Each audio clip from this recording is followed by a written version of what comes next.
Bonjour, bienvenue dans cette nouvelle vidéo et aujourd'hui nous allons parler parents. Alors dans le collectif, ces personnes qui ont fait le programme et qui pratiquent le coaching scolaire, et bien, les membres du collectif, on constate qu'à peu près un parent sur deux a une part de responsabilité dans les problèmes scolaires de l'enfant. Alors, c'est quoi concrètement leur part de responsabilité? Euh, Tout simplement, par exemple, l'enfant peut sentir une absence des parents, par exemple des parents qui parlent, qui travaillent beaucoup, beaucoup, beaucoup, qui sont quasiment jamais à la maison, des parents qui sont aussi absents, c'est-à-dire qui sont à la maison, mais ils sont occupés à autre chose, occupés sur le téléphone, occupés sur le PC, occupés à autre chose, et donc l'enfant se sont délaissés. Il y a aussi des parents qui sont un petit peu trop qui manifestent un petit peu trop d'attente et donc qui mettent la pression chez l'enfant et cette pression qui devient constante, donc ça devient un stress chronique. Eh bien, ce stress chronique est très dommageable en l'enfant. Donc, vous voyez que quand vous faites du coaching scolaire, évidemment, il y a votre accompagnement, mais aussi il y a l'environnement familial à en prendre en compte. Et alors, évidemment, c'est pas la faute des parents. Les parents ne le font pas exprès. Tout simplement parce qu'il y a ce qu'on appelle le biais de projection, parce qu'en fait leur monde pense, ils pensent sincèrement que leur, on va dire, comportement, ou en tout cas leur façon de faire est la bonne, parce qu'ils ont leur propre monde et ils projettent leur propre monde chez leurs enfants ou chez leurs enfants s'ils en ont plusieurs. Et le problème de ça, eh bien, ça crée euh, quelque part des blocages chez l'enfant qui est strictement lié à la sphère familiale. Et vous, dans votre coaching, eh bien, vous n'y pouvez rien. Donc vous êtes dans un élan positif, mais bien entendu, votre travail risque d'être amoindri, voire même complètement annulé, parce que justement, dans la sphère familiale ou dans la cellule familiale, eh bien, il y a des choses à corriger. Alors, évidemment, euh, ne rien faire, c'est la première erreur, d'accord? Donc, il faut parler aux parents et leur signaler justement ces problèmes. Alors, c'est pas vraiment des gros problèmes, mais en tout cas, ces points sont à signaler aux parents. Alors évidemment, c'est relativement délicat parce que, eh bien, les parents vous payent. Donc, dire aux parents que il y a certaines choses qui ne vont pas, c'est un petit peu délicat. Alors, on peut le faire, hein, bien entendu, mais bon, vous avez toujours la peur de décevoir, la peur du conflit aussi, la peur aussi d'avoir peut-être mécontentement des parents qui vous ferait un mauvais bouche à oreille. Et évidemment, c'est pas forcément évident.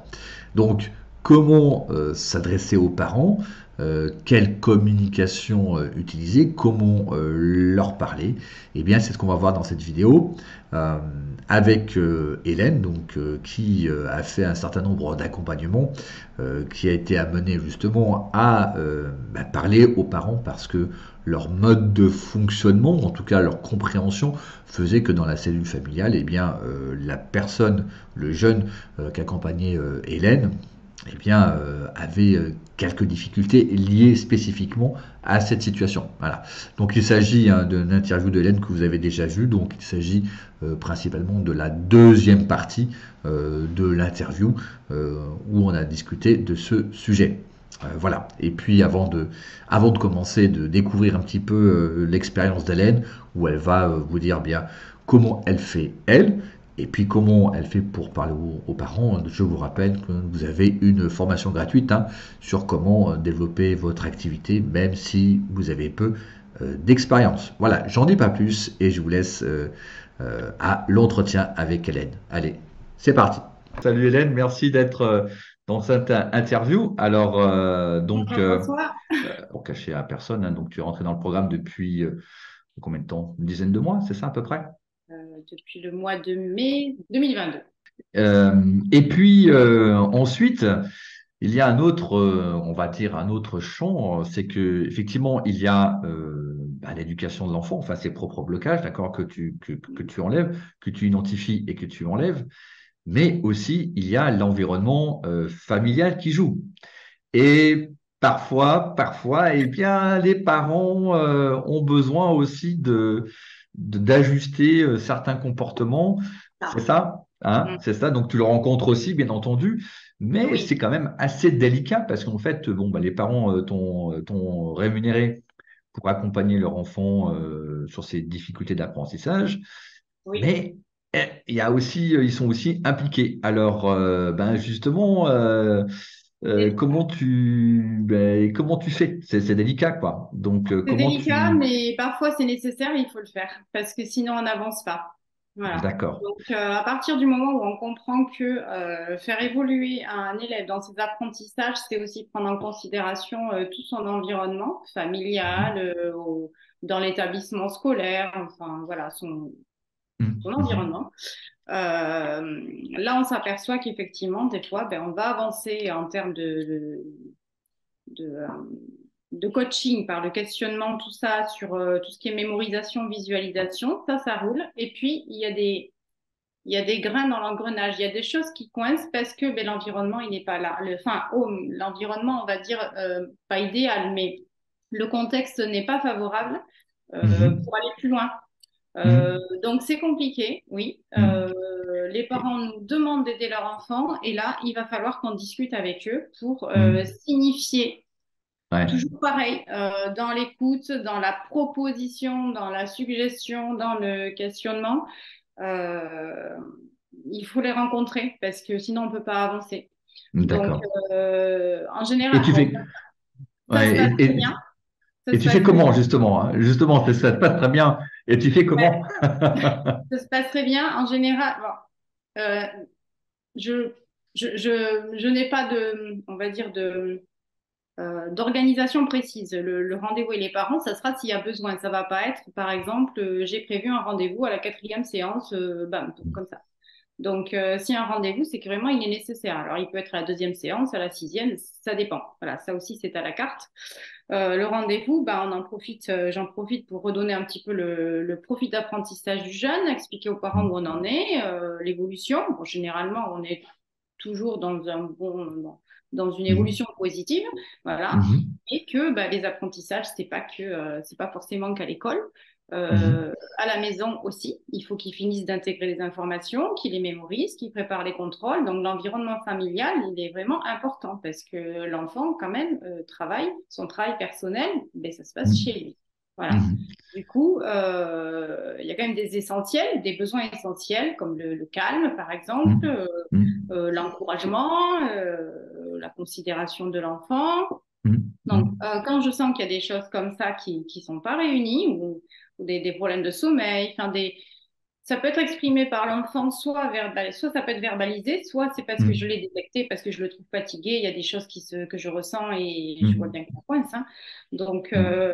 pareil, en questionnant les parents et beaucoup de gentillesse, d'humilité, puisque je suis pas là pour leur donner des leçons, hein, je suis moi-même parent, donc c'est compliqué, Ouais, hein. bien On fait sûr. ce qu'on peut avec ce qu'on a. Ouais, Voilà, tout à on fait. fait mieux, mais forcément, on fait des erreurs.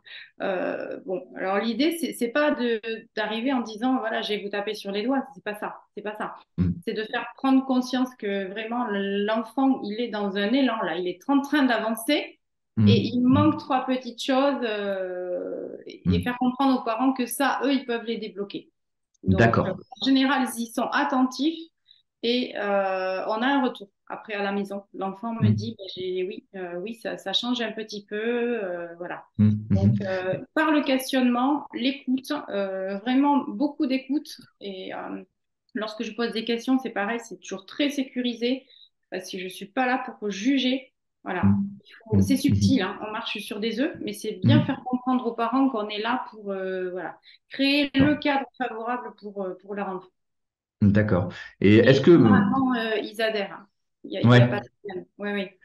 et est-ce que finalement la clé quelque part, ce serait pas la, enfin tu me diras hein, parce que c'est toi qui, enfin qui pratique là, hein, est-ce que la clé c'est pas finalement la communication entre l'enfant et les parents parce que tu sais c'est ce fameux biais de projection, hein, les parents bon ils sont dans leur rôle de parents, ils ont leur profession, des fois ils ont le stress quotidien, voilà et en fait ils ont toujours, enfin avec tout être humain eh bien, on pense que son monde, l'autre a le même monde que soi. donc que l'autre devrait comprendre ce qui se passe chez lui. En Oui, fait, non. Et est-ce que la clé, c'est justement de faire prendre conscience aux parents que bah, leur enfant a certains besoins et aussi faire comprendre à l'enfant que leurs parents ont aussi certains besoins et que oui. finalement, ce qui est important, c'est que chacun communique ses besoins sans se jeter évidemment des assiettes à la figure et Ouais. sans avoir cette position de victime. Qu'est-ce que tu peux me dire par rapport à Oui, ça? c'est assez curieux parce que j'entends des choses de l'enfant et j'entends autre chose des parents et des fois on se demande s'ils vivent ensemble, s'ils se parlent. C'est assez curieux. Et puis, en mettant effectivement l'enfant aussi dans le processus. L'idée, c'est que l'enfant comprenne que lui aussi, il peut aider à une amélioration de la communication avec papa et maman. Hein. Ça ne vient pas forcément que des parents.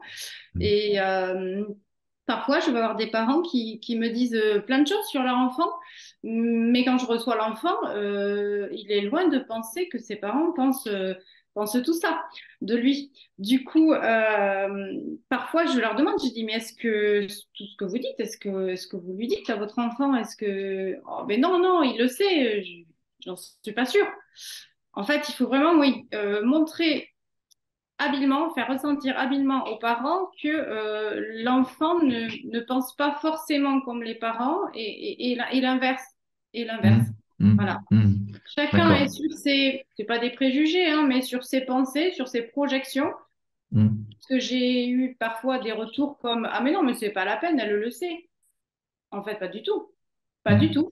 Voilà. hum. Donc, c'est un problème de communication, effectivement, et comme tu dis, de biais de projection. L'un C'est pense ça. que s'il Ouais. pense comme ça, forcément L'autre est... l'enfant pense pareil ou forcément l'enfant a compris. Ah ben non, non, Ouais. non. Mais pareil pour les parents, c'est dans les deux sens. Hein. Oui, c'est Donc, ça, le c'est ça. travail, il n'est pas que avec l'enfant, en fait, c'est un trio. On doit Mhm. travailler, c'est un triangle, voilà, on doit travailler avec les parents. Je travaille avec l'enfant la plupart du temps, mais aussi avec les parents de loin, de temps en temps, on fait des petits bilans. Et aussi, sans être vraiment présente à la maison, je fais en sorte qu'il y ait une connexion, une amélioration de Mhm. la connexion qui se passe à la maison pour que les conditions Mhm. soient plus D'accord, ouais. Ouais, ouais. pour le jeune. Oui, Donc, puis c'est un travail à trois. Hein. ouais, avec aussi l'état d'esprit, on n'est pas là pour dire qui a tort, qui a raison et se Tout à jeter fait. les assiettes à la figure, mais voilà, d'exprimer aussi ses besoins, dont être en position de responsabilité, non pas de victime. Ouais. Que Ouais. si on ramène, de toute façon, même quand on discute avec les parents pour les rassurer, l'idée c'est de toujours ramener en fait que ce qu'on est en train de leur expliquer, ça va dans le sens de faciliter après le jeune dans ses apprentissages. C'est toujours dans l'intérêt du jeune. Donc si on le ramène toujours vers là, il y a pas de souci. Il le Hmm. comprend très, très bien. D'accord. Ok, bah écoute, je te remercie beaucoup, Hélène, de tout ce Mais de contenu, rien. de nous faire part de ton expérience. Et je te dis au revoir, à très bientôt. Bonne Merci, journée. au revoir. Alors, que retenir de cet entretien? Bah, d'abord, donc, hein, je rappelle, hein, donc, Hélène nous a relaté son expérience qui commence à être quand même assez conséquente. Alors déjà, retenez que l'enfant a besoin d'un environnement général favorable pour son apprentissage. Donc il n'y a pas que l'école, il y a aussi l'environnement familial où, comme je vous le disais, hein, il peut y avoir du stress, il peut y avoir des attentes trop importantes des parents. Et donc tout ça joue. Donc c'est sûr que si vous ne faites que votre accompagnement, eh bien, par moment, en général, à peu près les statistiques hein, que l'on a, c'est une fois sur deux, eh bien, vous avez votre accompagnement risque d'être minoré ou en tout cas être, comment va dirais-je, amoindri. Donc, l'apprentissage n'est pas qu'à l'école et évidemment, l'erreur, c'est de ne rien faire par peur, tout simplement, ou tout simplement par un manque d'expérience. Donc, comme vous avez peu ou pas d'expérience à parler aux parents, eh bien, vous avez peur de faire des erreurs. Donc, c'est tout à fait normal et logique. Et ensuite, vous avez aussi, il faut que vous soyez conscient que le résultat de votre accompagnement en dépend. Pour que vous ayez un accompagnement réussi, vous devez quand même veiller à ce que la sphère familiale, c'est ça, la sphère, ou l'environnement familial soit, comment dirais-je, on va pas dire positif, mais aille dans le bon sens, tout simplement. Alors évidemment, l'enfant que vous accompagnez hein, est dans un élan, mais alors c'est pas grand-chose, mais les parents peuvent, par deux, trois petites choses, hein, peuvent débloquer une situation crispante chez l'enfant liée à son environnement familial. Alors, les quelques principes de communication, il y en a plusieurs. Bon, déjà, hein, le problème, c'est pas le problème, mais déjà, pensez à ramener la discussion vers l'intérêt de l'enfant. Votre discussion, votre trame, on va dire, de votre conversation avec les parents, c'est vraiment ramener vers l'intérêt de l'enfant. Et quand vous commencez comment dire, quand vous demandez à voir les parents, c'est vraiment, faites-le, en tout cas, dans l'intérêt de l'enfant. Donc, ayez toujours cette ligne directrice hein, dans vos questions, dans vos questionnements et aussi dans la recherche de solutions. Et ce qui est important aussi, c'est de faire conscientiser les points de vue différents parents-enfants. Hein. Il est hors de question, et ça c'est le piège souvent que je constate, de faire un enfant roi. Hein. Donc, comment dirais-je, l'enfant a son point de vue, les parents ont leur point de vue. Hein. Et puis, comment dirais-je, la vie de parents, bah, par moment, c'est un petit peu compliqué. Peut-être qu'il y a une famille nombreuse, hein, 3, 4 enfants, c'est pas simple à gérer. Ou alors parce que ben, les parents ont une activité professionnelle qui est prenante. Il y a aussi par moment, ben, ils peuvent pas faire autrement. Donc, simplement, ce qui est important, c'est de faire conscientiser aussi bien chez les parents que chez l'enfant leur point de vue, parce qu'en fait hein, il y a toujours ce biais cognitif du biais de projection, hein, qui est la propension à croire que l'autre a le même monde. Non, l'enfant a une façon de penser complètement différente, de par déjà son âge d'enfant, d'accord, donc il n'a pas la maturité de l'adulte, et ensuite aussi en mode de fonctionnement.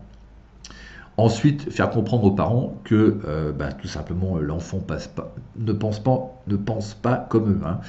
C'est très souvent le cas lorsque les parents ont des attentes un petit peu trop élevées et génèrent un stress. Parce que eux, par exemple, ils ont un mode de fonctionnement sous forme de stress. Plus ils ont un stress, plus ils se sentent motivés, challengés.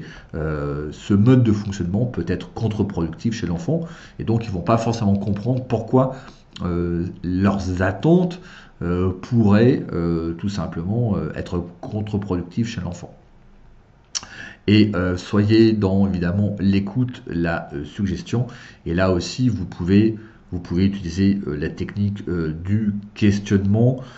C'est une méthode de coaching. Là, par contre, par exemple, vous êtes dans ce j'appelle moi très souvent le coaching familial. Donc, si vous avez fait une école de coaching, si vous avez fait du coaching, là, vous pouvez utiliser vos outils pour pouvoir justement amener les parents à voir une situation par le questionnement. Voilà. Ça, c'est vraiment un outil. Le questionnement est un outil extrêmement utile. Et d'ailleurs, je vous conseille justement, quand vous interrogez les parents, quand vous avez une conversation avec les parents, eh bien, d'utiliser le questionnement et d'être précis et factuel. Évitez avant tout de donner des leçons, parce que très souvent, on peut très facilement, en voulant bien faire, avec une bonne intention, on peut très facilement tomber malgré soi, hein, à notre insu, en donnant, enfin en tout cas l'impression c'est de donner des leçons. Donc soyez dans l'humilité, et pour éviter de paraître comme donneur de leçons, évitez les mots tels que les expressions telles que il faut ou on doit. Hein. Il faut que l'enfant se soit ceci, il faut que les parents, il faut que votre enfant fasse ça. Voilà, évitez les il faut, on doit, parce que ce sont ces termes-là qui ont tendance à donner une perception de donneur de leçons, ce qui est assez désagréable pour la personne qui vous écoute. Et enfin, évidemment, dans cette conversation, les parents vont prendre conscience de certaines choses, donc vous allez proposer des actions ou des règles de conduite. Donc évitez de donner trop de règles, on va dire. Alors, c'est 3 maximum, moi je dirais, moi en tout cas, moi j'avais l'habitude d'en donner une seule. Il vaut mieux une seule règle appliquée correctement, ou une seule action, quand je dis règle, hein, c'est aussi une action, appliquée correctement, que d'en donner 3, 4, 5 qui ne seront au bout, au fil du temps, non appliquées. Hein, c'est par exemple des choses simples, par exemple, ben, évidemment, les parents ont une activité professionnelle assez intense, donc ils sont assez occupés. Par exemple, vous pouvez dire, ben voilà, une règle, c'est que ben, votre enfant se sent seul, se sent un petit peu abandonné, vous êtes trop absent. Une des règles que vous pouvez donner, c'est la maman ou papa, hein, peu importe, c'est par exemple ben, aller chercher votre enfant une fois par semaine au moins. Voilà. Alors si par exemple ben, il s'agit d'enfants plus petits qui sont peut-être en primaire, fin de primaire, eh bien voilà, ben, voilà, passez du temps avec vos enfants. Donc vous éteignez le téléphone, vous éteignez le portable et passez au moins 1 heure avec lui. Alors évidemment 1 heure c'est peut-être pas beaucoup, mais c'est du temps de qualité. Il vaut mieux la qualité qu'une quantité sans qualité. Vous voyez. Donc ce sont des choses relativement simples. Dans les attentes, quand les parents ont des attentes élevées, vous pouvez leur demander de dire, ben voilà, de baisser leurs attentes, non pas en termes de notes, mais en termes de, par exemple, de comportement. Par exemple, demander à leur enfant que, eh bien, ils réduisent, par exemple, son temps d'exposition aux écrans. Vous voyez, ça, c'est du concret. Voilà, demander aussi aux parents que, par exemple, l'enfant se couche beaucoup plus tôt. Voilà. Donc, au lieu d'avoir que les parents aient des attentes de moyenne, voilà, on attend que tu aies au moins 12 de moyenne, 13 de moyenne à l'école. Ça met la pression chez l'enfant. Vous pouvez dicter une simple règle, ben voilà, votre enfant a besoin de repos, votre enfant a besoin de se reposer, votre enfant a besoin de moins d'exposition aux écrans. Donc voilà, donc ça c'est un objectif simple, clair et qui peut être chiffré, tout simplement. Voilà, bah écoutez, je vous remercie de m'avoir écouté. Donc pensez, vous avez cette formation gratuite hein, d'1 heure qui vous explique bien comment développer votre activité de coach, mais pas de coach scolaire, mais pas seulement, et aussi comment vous pouvez créer une transformation chez le jeune que vous accompagnez. Voilà, merci de m'avoir écouté et je vous dis à très bientôt. À plus, ciao.